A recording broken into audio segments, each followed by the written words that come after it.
It's my pleasure to welcome today to PDY's Brian Grant. Brian is a former professional basketball player, having played for 12 seasons in the NBA after a standout college career at Xavier University. He retired in 2006, and in 2008, he was diagnosed with young onset Parkinson's at the age of 36. Brian then turned his attention to the work of the Brian Grant Foundation, whose mission is to provide tools for people living with Parkinson's that improve their well-being. We are going to talk about all of this and more today with Brian Grant. Brian, welcome to PDYs. Thank you, Allan. Glad to be here. Thanks for having me on. You bet. I've been looking so forward to this conversation. Thank you for being here with us. I want to start just for people who may not be familiar with your story or may benefit from a reminder of some of its aspects. Tell us how you discovered that you had Parkinson's. When were you diagnosed? How did that come about? Well, I wasn't diagnosed until 2008, but it was around 2005, 2006 that I started to really notice something was different. I was playing for the Lakers in 2005, and I noticed I couldn't jump off my left leg as well as I used to, and that was my strong leg. And went to Phoenix. When I was in Phoenix, it got worse. And then I had just a little tiny skin tremor in my wrist. It wasn't like a finger tremor, it was just a skin twitch. And so I didn't think anything of it, but I still went to the neurologist and they dismissed it as being old. And, you know, I was over the hill at 34. Yeah. When I retired, that's when things really ramped up because I went through 9 months of really deep, dark depression. And I got to tell you, honestly, I was the type of person that thought that if you had depression, you were weak-minded, that it was something that you could control. And there's no way that I would ever stay in the house and not do anything because of a disease or a disorder called, dude, I just blanked out. See how depression? You're talking about depression? Yeah. Yeah, depression. Like that's how quickly I can blank out and forget something. But when I went through it, boy, was I wrong. I tell you, I am an advocate for anything that has to do with depression, whether it's Parkinson's. You don't even have to have Parkinson's. Depression is a beast of its own. So after that, ended up moving back to Oregon with my family. And in 2008, I was finally diagnosed with young onset Parkinson's disease. And from there, went on to start the Brian Grant Foundation, which helps people suffering from Parkinson's live active and fulfilling lives. We say the mission statement 10 different ways. I tell you, you'll hear it 10 or 20 different ways from me, but that's it basically. And we try to connect with good people like yourselves who are trying to make it better for all of us, not just for ourselves, but for everyone. Yeah, and I really appreciate that. We're going to talk more about the work of the foundation, but you certainly do that. I mean, it's about connecting people and putting resources in front of folks who can benefit from them. I want to just linger for a minute on the mental health piece. One of the things I've admired about you for a long time is your willingness to talk about mental health and depression for people with Parkinson's, for sure, but more broadly as well. And just say a little bit more about that. How did you decide to sort of become a spokesperson, particularly on the mental health side of things? Because I think it's really making a difference. I experienced it. I mean, there was 9 months.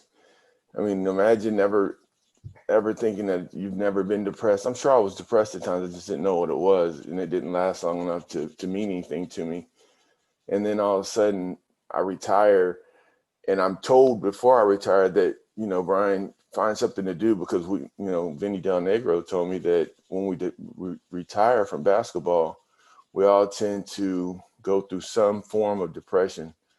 And some people deal with heavier bouts than others. So as it started, I thought, okay, this is what he was talking about. Then I got into the second month and I was like, still dropping, still going down the abyss. By the third month, I couldn't do anything but the little routine that I had at home with eating cereal, watching the hunting channel, nagging my wife, not being able to play with my kids, couldn't go outside and go golfing, couldn't go fishing. It just really took over my life. So after going through that experience and realizing what it was, and then receiving help from a psychologist and a psychiatrist with meds, and seeing the big change and the big difference, I knew what depression was now. Like, okay, I know what it is, and I know what I have to do to help combat it.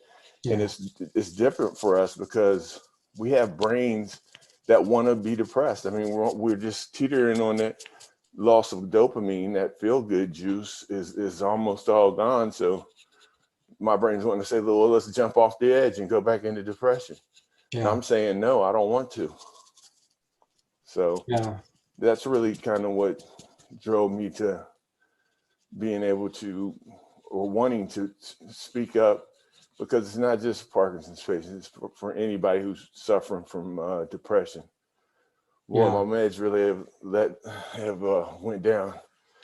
That's all right. You're doing great. Thank you for that. I think, the stats that I've seen, most recently are about 50 to 60% of folks with Parkinson's will experience depression. And, the general population is not far behind that. So I really, again, I commend you for being a spokesperson for this and talking about your own experience. I think it invites other people to get help. And that's what we really want.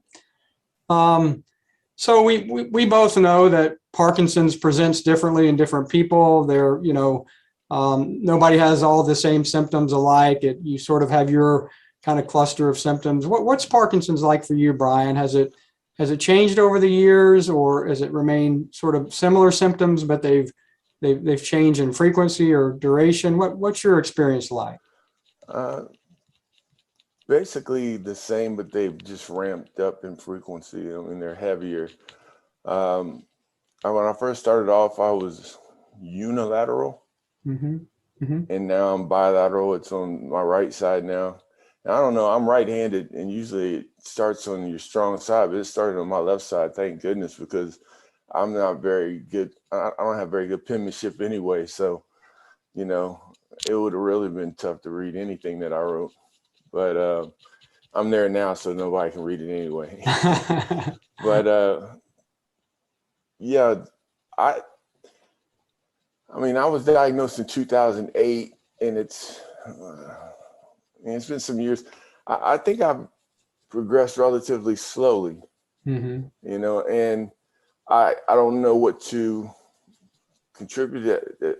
I don't know why that is. But I do have to look back to my past and deciding not to take meds right in the very beginning. And I'm not telling anybody to do that. You got to do what's best for you. At the time, I was just against, medicating myself for Parkinson's. And so I did a lot of homeopathic things, like get 50 cc's of glutathione once a week.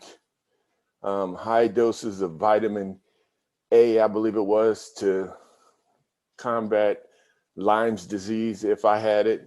Mm-hmm. I did a lot of that, and it took a ton of supplements.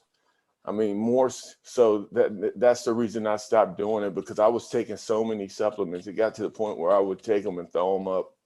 Yeah. And I don't know that the body can process all that stuff. I mean, too much of anything is no good for you. Sure. And it just got ridiculously expensive. And so I stopped and went to,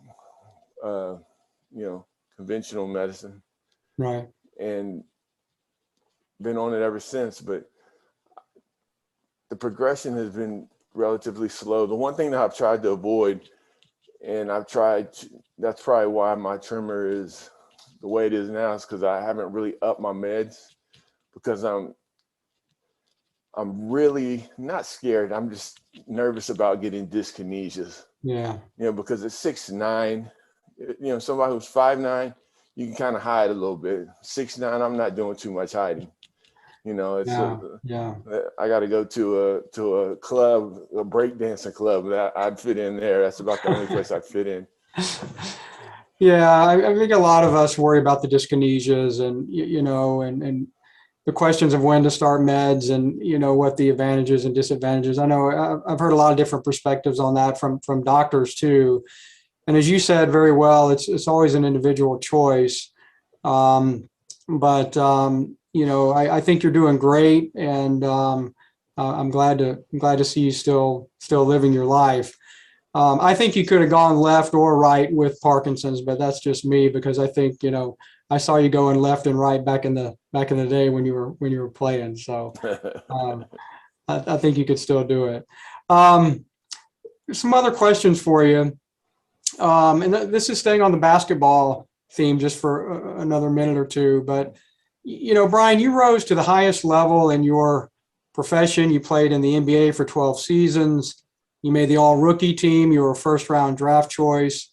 You and I were talking just the other day before we set this up, and I told you that watching the NBA Finals, that Devin Booker of the Suns reminds me a lot of you and his tenacity and his full speed at all times kind of mentality. You play differently, different positions, all that, but I think the tenacity and the focus really reminds me a lot of you, watching you play many years ago. So I want to ask you, maybe you agree with that, maybe you don't, but the real question is, how did your approach to playing basketball, how does that relate to your approach to living with Parkinson's? Do you bring anything from, sort of the world of athletics into trying to live well with PD? I do, and I've had to really adjust that because I found it in the beginning that it's funny you should ask me that because I just got off the phone with my agent, Mark Bartelstein, who owns Priority Sports, and he was joking because my son plays football and he may play professional football, and so he was just joking with one of his agents that, this guy, I tell you what, he was a heck of a basketball player, but he was crazy. He just attacked everything, at full speed, even life. And just, it was funny to him. And it was funny to me, but just hearing it. And then you asking me that, yeah, I did at first, kind of take that approach towards it because in my mind, I hadn't realized yet that I can't beat Parkinson's. Yeah. That it was something that couldn't be beat. You can only kind of stick with it, stay ahead of it a little bit for a while, and then it overtakes you again, and get ahead of it a little bit more, and it overtakes you again.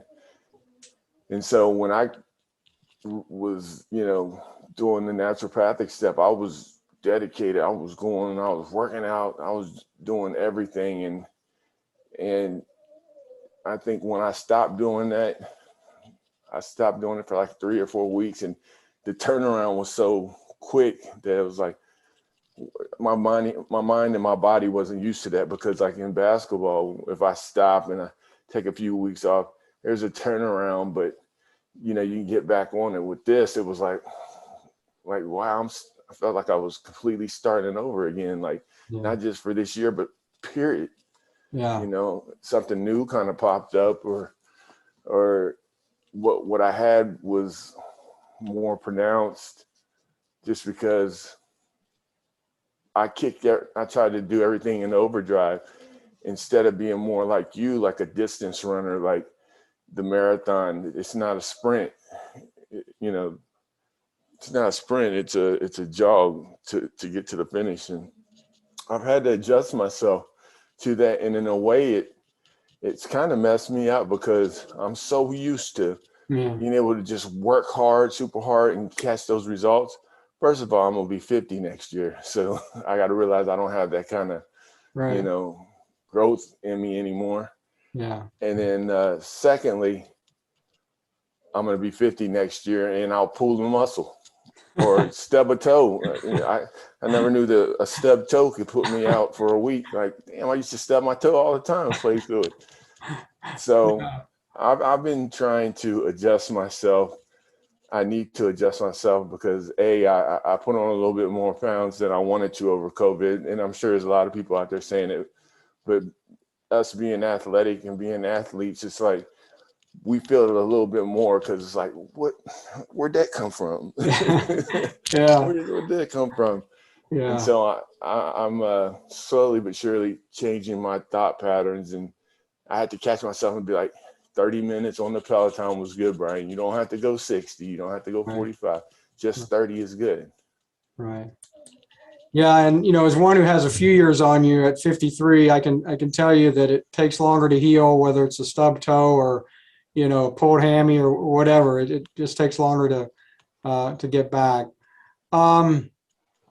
Any lessons you learned as a player that you think are lessons for those of us living with Parkinson's? You talked about, sort of having to adjust the way you approach it, but any other kind of life lessons that basketball taught you that you think are good for those of us on the Parkinson's road? You can go out there and you can do an individual job and be great night in and night out, or some nights the light shines on you. But if I'd say that I'd take anything away from that, I would say is that do what you can do, but you always need to rely on your teammates. You got to have a team. Yeah. Even though it's an individual, we all have our own individual things going on that may be similar, but we take different meds for different things and have different effects. We still need that team. We still need caregiver, somebody that's there. And that doesn't necessarily mean a wife or a husband. It could be a buddy or a friend or mine or my kids. They're my caregivers now. But they're the ones that when I go to a doctor's appointment, they're the ones that are going to remember what the doctor says, because there for a while when things started really breaking down, it was like, I'd be there looking at them, but I'm thinking about what I'm going to do as soon as I get out of there, because I'm tired of hearing negative stuff. Right. Okay. All right. So you're telling me that I am going to, I got to stand over the toilet for an extra 25 seconds just so I don't, wet my pants a little bit from, my bladder not working the way it should be working. Right. I don't want to hear that.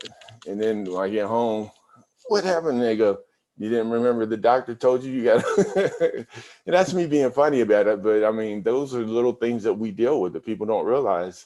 Yeah. And so, yeah, having that team, your medical side. Oh, sorry about that. I don't know how that did that.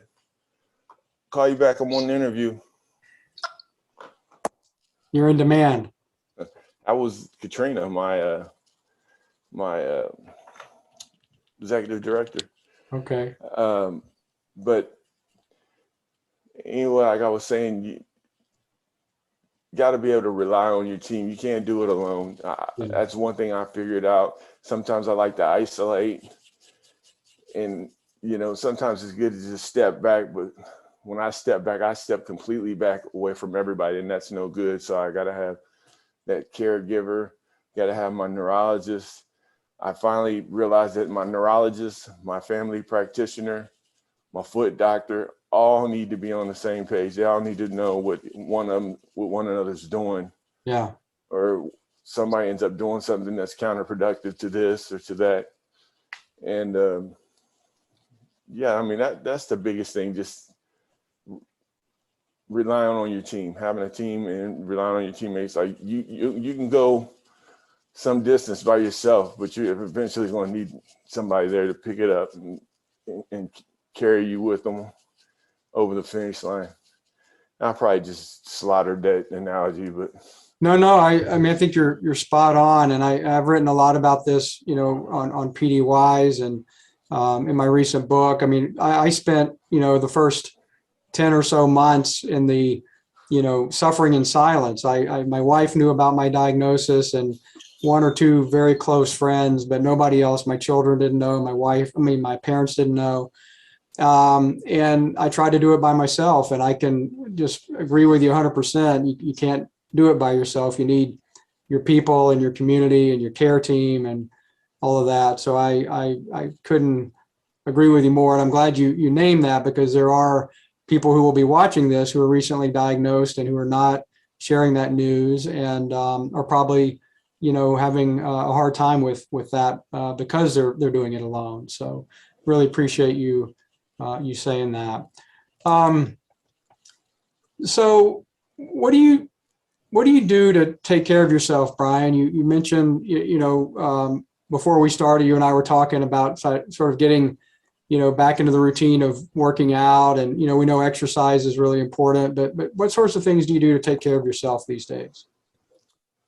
Of course, exercise, which you just mentioned, but having a schedule of things to do, I retired when I was 34, 35, and I know most people look at it and say, I would love to retire.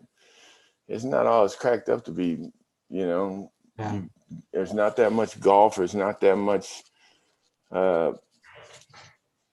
fishing and things I really love to do out there. And then the things that I wanted to get into, Parkinson's kind of took that away from me. I wanted to be a commentator. I wanted to be out there with guys that I know I could hang with on that level of being a commentator. But once this came into effect, I kind of blew off all the tryouts, and I didn't blow them off. I just didn't know what to say. I mean, I'd sit there and start going and then start shaking. And at the time, I didn't know it was really Parkinson's. I kind of figured it was, but I didn't know.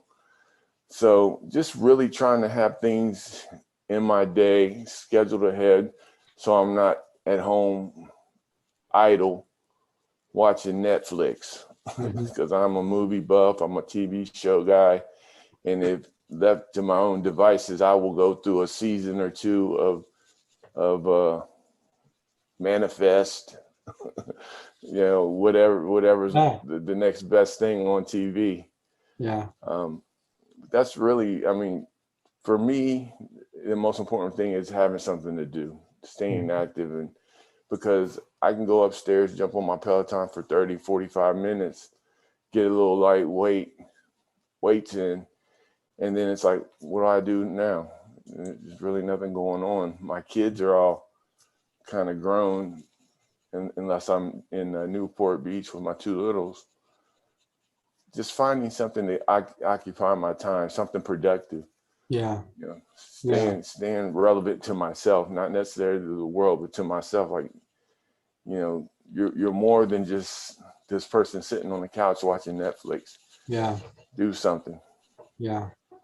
Yeah. Again, I would really echo that, be with people, don't be by yourself, and have, a purpose each day and things to do. I think that's been helpful to me as well. Speaking of things to do, your foundation is very active. I know you are integrally involved in that.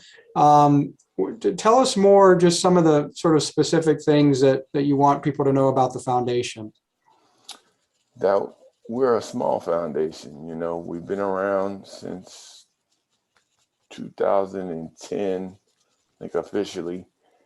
And, we're a very small organization, which is made up of 4 people, really.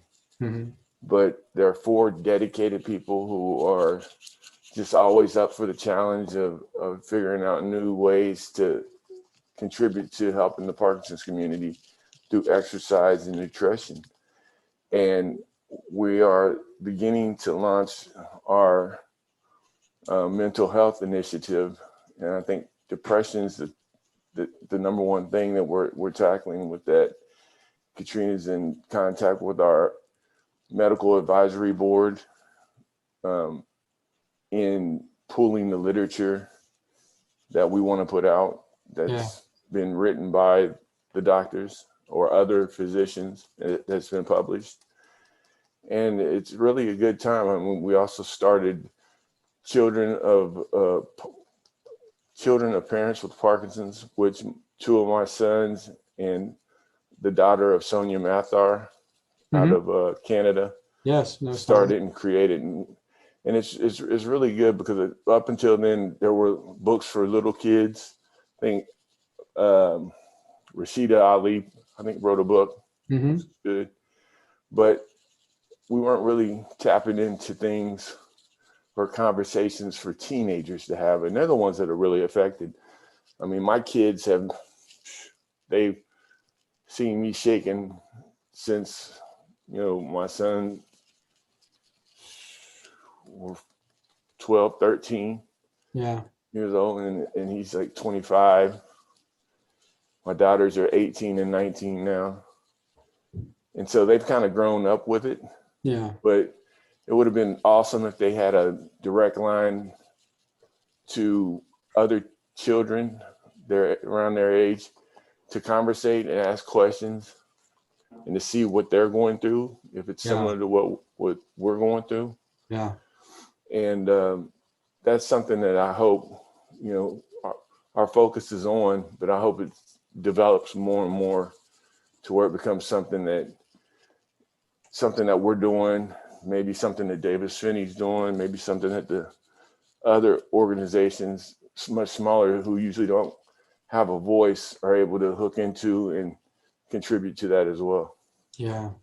Well, kudos to you and your people, because I think that's a real need. And, trying to demystify Parkinson's for everybody, but for adolescents, I think in particular, can be really, will be really important. And there are people, them and I know them, who are diagnosed when their kids are teenagers, right? And so that they don't grow up with it or remember, it hasn't been a part of their life as long as they can remember, like, maybe, your kids and my kids. So I hope you'll continue with that focus. I think it's really a contribution to make. Brian, what gives you hope, my friend? I know you to be a hopeful person. So what gives you hope? I'll tell you what gives me hope are conversations like these, when I meet new people who are dedicated to the cause. Sometimes I feel as though I'm not doing enough, and I meet someone like yourself, and it just lights a fire under my butt to get up and contribute even more. And then when I meet people like Heather out in San Francisco, you talking about, like, we don't debate, but when she starts talking about this and that, I'm just like, yeah, that, okay. And I'm like, Heather, I feel really bad because I don't know about half the things you just said. And then she's like, that's all right. This is all I do every day. Yeah. This is all I do. But still, I mean, I need to be humbled at times and knowing that, we're doing things, but there's always more that we can be doing, more that I can be doing. I need to, kind of, put on my thinking cap myself and not rely on Katrina to say, well, we're thinking about going down this road. Why not bring up some things that I'm dealing with at home and see if we can go down that road? Yeah. Because I'll never shy away from putting myself on the line if it's going to help people. Yeah. So, yeah. But like, the number one thing is meeting people like yourself and seeing how good you look. You look younger than I do. Well, taking care of yourself. we can debate that after this is over, but thank you. I appreciate that. And, those of us who try to do something constructive with Parkinson's to try to use it for good, or, standing on the shoulders of people like you, Brian, who, have been at this work a little longer and have made real strides and made a difference in lots of people's lives. I mean, we look to you for inspiration and courage and all the things that you embody and exemplify, all the time. So I, right back at you, my friend. You have set a high bar that many of us just, want to be associated with. So I mean that.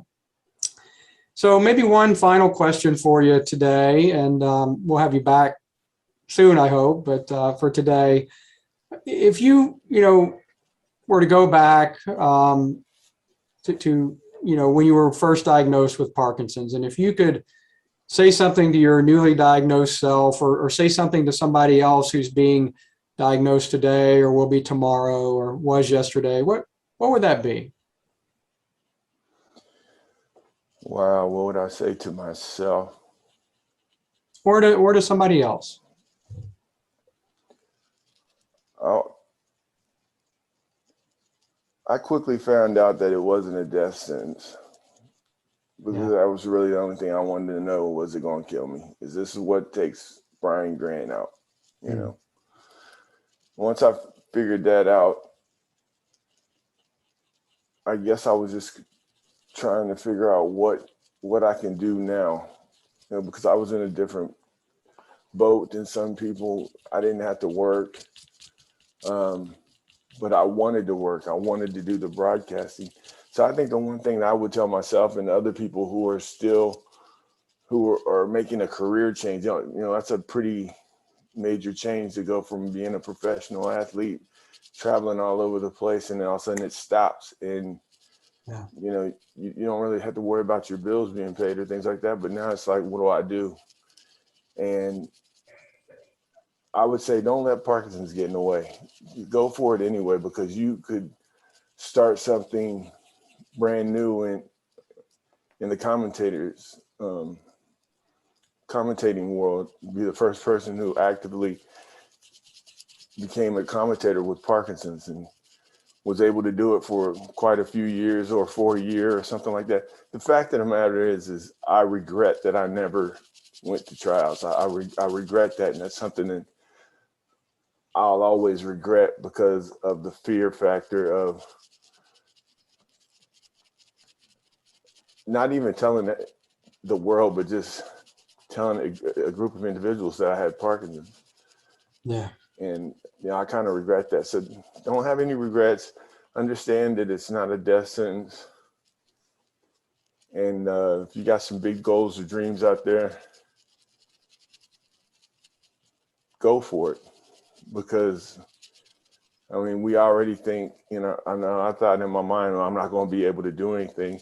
It's kind of like the way I was coming up in my little hometown. I was never supposed to be anything or do anything, and did this, and then the next door opened, did this, and the next door opened. Maybe that's what I should have kept doing and waiting until that door was slammed in my face instead of taking the door and closing it on myself because I had this new passenger going along with me. Yeah. Well, that's real wisdom. And I appreciate you being so honest and candid about that. I can assure you, you open a lot of doors for many other people, and, you know, we're all better for it. And I mean that from the bottom of my heart. And I look forward to the doors you're going to open going forward, and the ones that are going to open for you, because I know that's going to happen. You've also opened doors. I mean, you never won much of a runner, and all of a sudden you're diagnosed, and what's it now, 3 years later, and you're getting ready to run the New York Marathon, or you did run it? I did it, yeah, a couple years ago. Yeah, that's amazing. Well, that is amazing. I never had a jump shot. You know, I had to do something. I couldn't shoot hoops like you. So I hate to tell you, but I didn't have one either for a long time. I was just. You made a living doing other things, though. You were a good defender and a rebounder, as I recall. My uncle called me the garbage man. Be the garbage man. Pick it up and put it in the garbage. He was a wise man. He was a wise man. Was. Yeah. Well, Brian, this has just been terrific. I really appreciate you, who you are, what you do, and look forward to seeing what comes next for you. And thank you for your generosity with us today. We're better for it. Thank you for having me on, Allan. I appreciate it.